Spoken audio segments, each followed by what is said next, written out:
So a lot of you guys have asked me to make a video on like how to deal with stress and how to deal with anxiety. So I made this video today because although stress and anxiety are two different things, there is a very fine line between them. And if you suffer from, again, like anxiety or PTSD or anything like that, the line is very easily crossed. And like I said, this channel is a credible source. I want to look up legitimate ways that therapists would recommend dealing with stress. And also I talked with my therapist and I looked at the things that I do to deal with stress. So the first thing I want to say before I get into this is, just like anything else, dealing with stress and anxiety is a lot of work. And, not everyone is ready to face these things that I'm about to mention, and that's fine. There's nothing wrong with that. That doesn't make you weak. That doesn't make you a bad person. It just makes you not ready, and that's fine. So my first tip on how to deal with stress is to know yourself. When I say know yourself, I mean know your identifiers, know what stresses you out, know what makes you anxious, know what makes you upset, know what makes you happy, and act accordingly. Because when you get to know yourself and you get to know your identifiers, obviously the way to deal with the situation is to act accordingly. And I will be making, my next videos are about that. So obviously that's a lot easier said than done. And if you guys struggle with that, I have a whole exercise for you guys that should make you feel better and should help. I hope it helps. I swear the more you get to know yourself, the more it'll be just so much easier to handle things. Like, coming from me, to get a little personal, I experienced years of sexual abuse.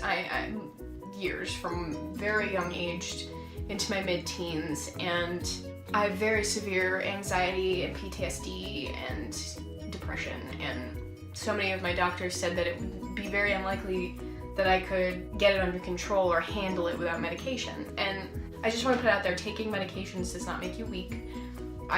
Me personally, I wanted to try a more holistic route, if you will, before I resorted to medications, because I wanted to make sure that's what I needed. So me and my therapist, we work on these ways to deal with stress, and it's really helped a lot. The more I get to know myself, the more I know my identifiers and notice the patterns, i.e. why I made the whole video on the anxiety log. Again, I highly recommend it. Please, you guys, please try it. It has helped me so much. I have gotten to a point where I didn't think I would be able to be a few months ago or even a year ago.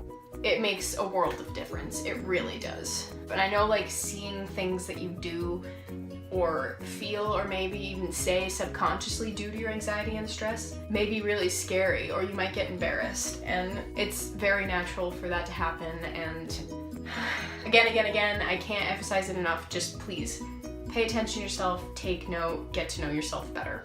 My second tip for dealing with stress and anxiety is, do not shoulder all of your emotions and your pain on your own. I remember one of my biggest times of stress, which resulted into a panic attack, was awful. It was absolutely awful. I remember it was probably the worst panic attack I'd ever had. And I was home alone, and anyone who suffers from anxiety attacks, you get very lost in your own head. And you get lost in all of your own negative thoughts, and it was terrifying. And so what I did, instead of just trying to deal with it all on my own, because I got to a point where I knew I couldn't, I called a friend. I called my friend, Pertoso, that's what I call him, and he sat there on the phone with me for an hour or two, and we just talked, and he calmed me down, and it was really awesome. And I'm really thankful to him for that, because a lot of the negativity that runs through your head is because of your own personal view on it and your own experience. So your views can be very skewed, your understanding of what's happening can be very skewed, and sometimes getting that different perspective from a friend is worlds of help. And also, even if they don't really know what to say, it's nice to say it out loud and have a compassionate ear. Shouldering all your emotions on your own and not being open with somebody, being open at all, it can be very damaging to your health and your body. And again, this is a lot easier said than done, especially if you've gone through traumatic events. You don't trust as easily. If you're not ready to do that and talk to somebody, that's fine. Obviously, I don't want you guys to force yourself to do anything you're not ready for, but also for some people, you might just reach a point where you gotta do it, and that's fine too. It's just really helpful if you talk to somebody. again, I can't emphasize enough, going to see a professional has helped me so much. Sometimes it's so much easier to say things to a third-party ear that doesn't really know you. To me, it was a lot easier to just talk to my therapist because she didn't know me and she doesn't know me personally on the same level my friends and family do. So they don't, not so much fear of like judgment or whatever you may fear with going to somebody with something like that. And it's a good stepping stone for when you want to talk to your friends or family. So my third tip for dealing with stress and or anxiety is really repetitive, very good habits. A lot of stress and anxiety stem from the unknown. You know, will I be able to finish this project on time? Do I have enough time to do this homework? What's gonna happen? What's gonna be the outcome of this situation?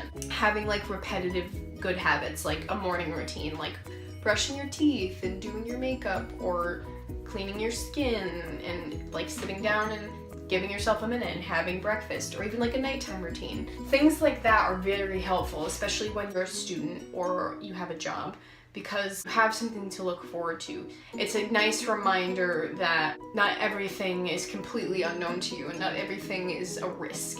Not everything is scary because you have something you can always go home to.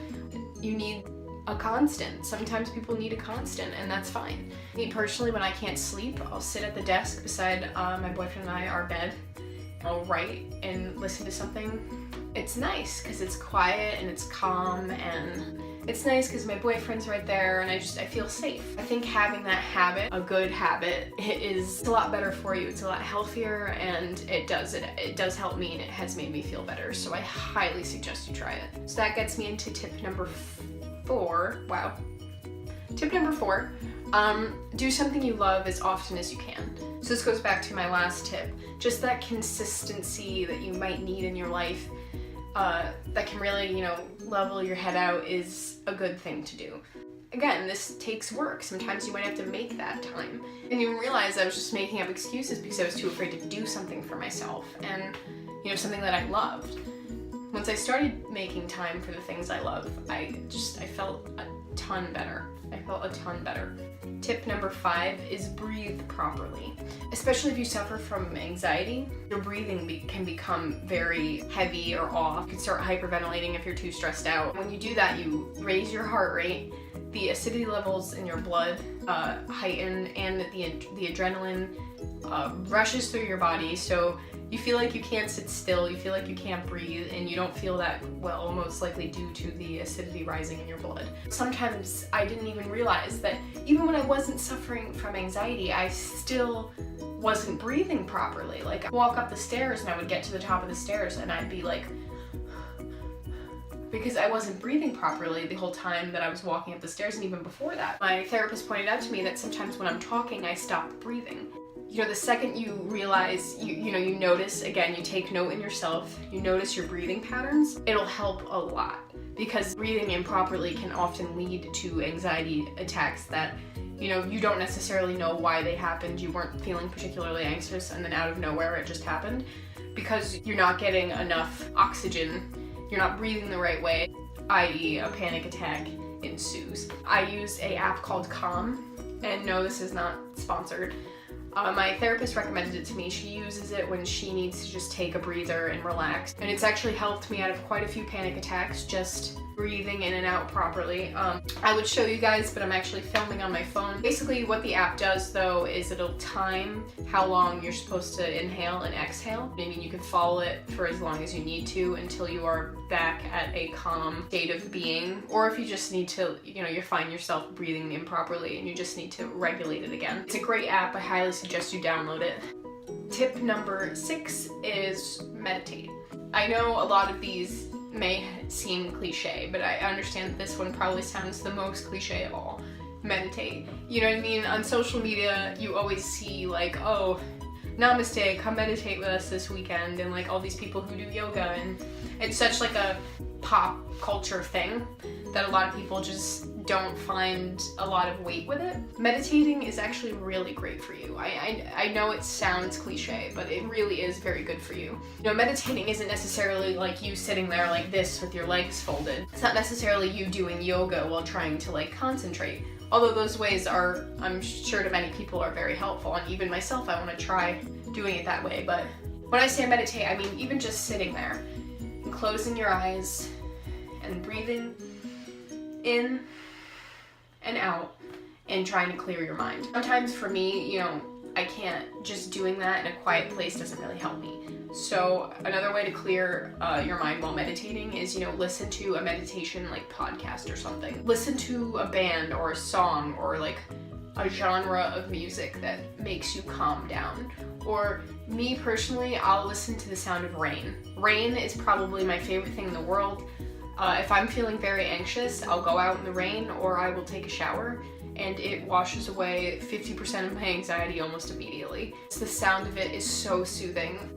Take the time to meditate. Take the time to just sit in a quiet room. Or maybe even, I know some people who, they feel calmer when they're in a crowded room, which is very uncommon, but you know what I mean? Do what you feel is best. You know, go to an environment that you feel will put you at ease and just sit there and try to just clear your head. You know, try to avoid too much introspection, which is, for people who don't know what that word means, is looking at yourself and, you know, reading too deep into yourself. Just try to sit there and be, you know what I mean? Like I said, listen to music, listen to the sound of rain, listen to something that will calm you down, even if it's like one of your friends talking. Their voice is soothing to you because it's a safe place, it's your friend, you feel safe with them. So I wanted to end this video with this 7th and final tip. Don't go into every day thinking that, oh, I'm gonna be completely stress-free, or I'm gonna be completely anxiety-free. What I mean by that is, the second you go into a situation and you're like, today is gonna be completely stress-free, nothing's gonna happen, nothing can possibly bother me, and then the second stressful things start happening, or especially if you're a student, like a college student, or you work, there's bound to be something that's kind of stressful that comes out, or that comes up throughout the day, and going into it thinking that everything's gonna be fine and then something happens and you become stressed out, you're letting yourself down, you're getting your hopes up. And the best thing to do is to know that stress and anxiety is gonna happen and it's okay. And that's one of the reasons why I emphasize so much on to know yourself and get to know yourself, because when those situations occur, you can act accordingly. It's a little bit unorthodox to the field, but there's this book called How to Unfuck Yourself. And I forget the name of the author, but he talks a lot about how society, like on social media or in social circles, they emphasize a lot on like, make every day a great day and blah blah blah. And he said, you know, not every day is gonna be a good day, and that's a good thing. And he said the best thing to do is, instead of trying to make lemonade out of lemons, we need to learn to stomach more lemons. It's a bit of a controversial statement, and I get that, but the way I interpret it is, not every day is gonna be a good day, and like constantly trying to make every day a good day, or a completely stress-free or anxiety-free day rather. You can't just make every day this perfect day. It's just not gonna happen. There's a lot of outside factors and stuff. And what he's saying is, we need to learn to deal. Because the more we learn to deal, or the more we learn to, again, get to know ourselves and know what we need to do for ourselves, the less stressed out we'll be for the most part. I mean, there's still gonna be stressful things, but we're not gonna be as stressed if we learn ourselves and we learn how to handle them, i.e. we learn to stomach more lemons. Again, all this is a lot easier said than done. I will beat that dead horse, I will keep saying this. It's a lot easier said than done, and it takes work. But the more and more we learn ourselves and we learn how to deal with situations and we learn to handle it when someone's stressing us out or someone says something that makes us upset, or, you know, if we do things for ourselves to deal with the situation, a lot less stressed out we'll be and a lot less will affect us, because we'll know what we can do for ourselves. We kind of have that armor on, you know what I mean? We can take whatever you can dish out, and I cannot emphasize it enough. Don't go into every situation thinking that you're gonna make it completely stress-free and completely anxiety-free, because in the end, that's not how it is, and that's completely okay. Thank you guys so much for watching this video. If you liked it, please hit that like button and subscribe. If you have any questions, comments, or concerns, just let me know in the comments down below. I'm really excited for my next few videos, because like I said at the beginning of this video, I have tips on how to, identify your identifiers or your red flags, you know, what makes you anxious, what makes you upset, what makes you stressful, and how to deal with it, or how you can deal with it. If you guys have any videos you would like to see, any content you would like me to cover, just let me know in the comments down below and I will absolutely do that. Thank you guys so much. Bye.